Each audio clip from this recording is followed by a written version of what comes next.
Step 1 is finding your stance width. So grab a kettlebell or a dumbbell and let's hit some goblet squats. We want to move the feet either in or out about an inch until we find that sweet spot where we can hit parallel or below parallel depth, which is the crease in your hip below the top of your knee, without your heels coming up off the ground. We want a solid, flat foundation. Step number 2 is setting our bar height, and we want to set the bar around chest height. Too low and we have to do a half squat to get it out of the rack, or too high, we have to get up on those tippy toes. Neither is ideal. Step number 3 is finding our hand placement, and ideally we want those hands as close to the shoulders as our mobility will allow. This is going to help create a nice solid foundation for the bar to rest on.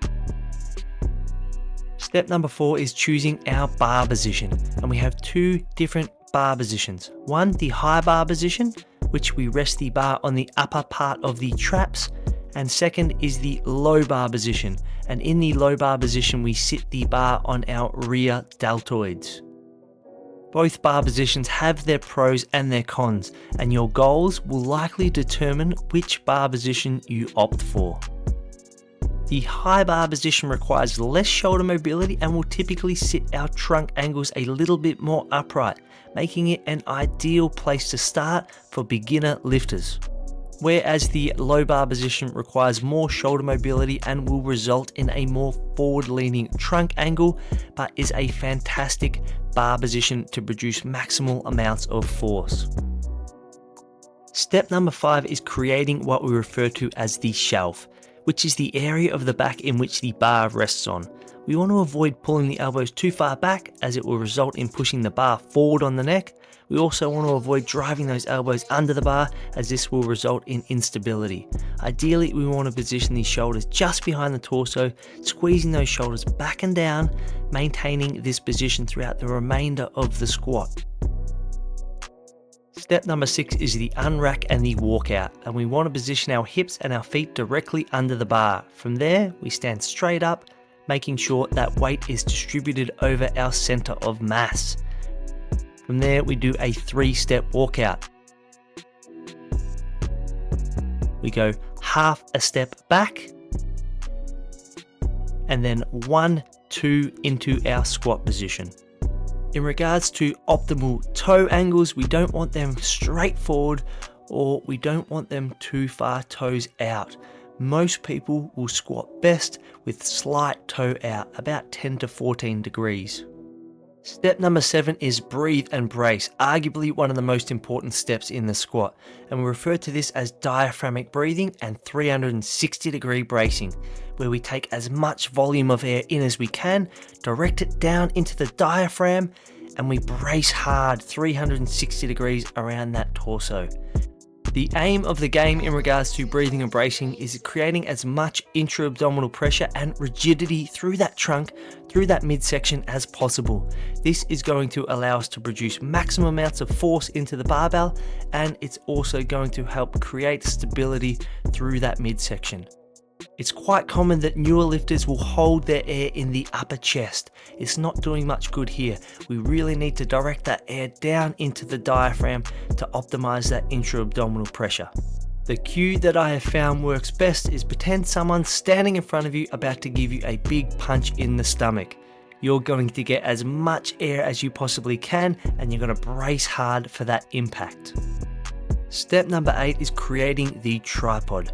And before commencing the descent, we want to distribute the weight evenly over these 3 points: the big toe, the little toe, and the heel. It's going to help create better balance, better weight distribution, and a better foundation. From there, we then screw the feet into the ground, creating torque and tension throughout those joints, throughout the knees and throughout the hips. Step number 9 is the descent, and there are a few key factors that we really want to focus on here. Number 1 is keeping that upper back tight and ensuring that we have a strong brace, creating full body tension. Number 2 is keeping that barbell distributed over midpoint, over our center of force. This is also going to allow us to ideally have a straight or vertical bar path.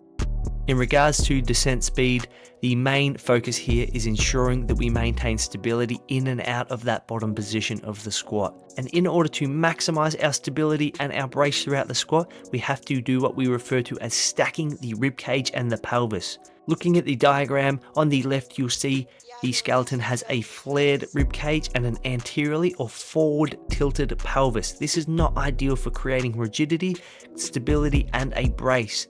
On the right, you can see that the rib cage and the pelvis is stacked, it's nice and aligned, and it's ideal for creating that intra-abdominal pressure and creating a really solid brace.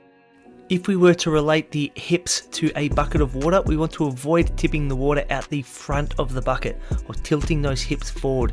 It is going to inhibit our ability to brace and stabilize through the pelvis and through the descent of the squat.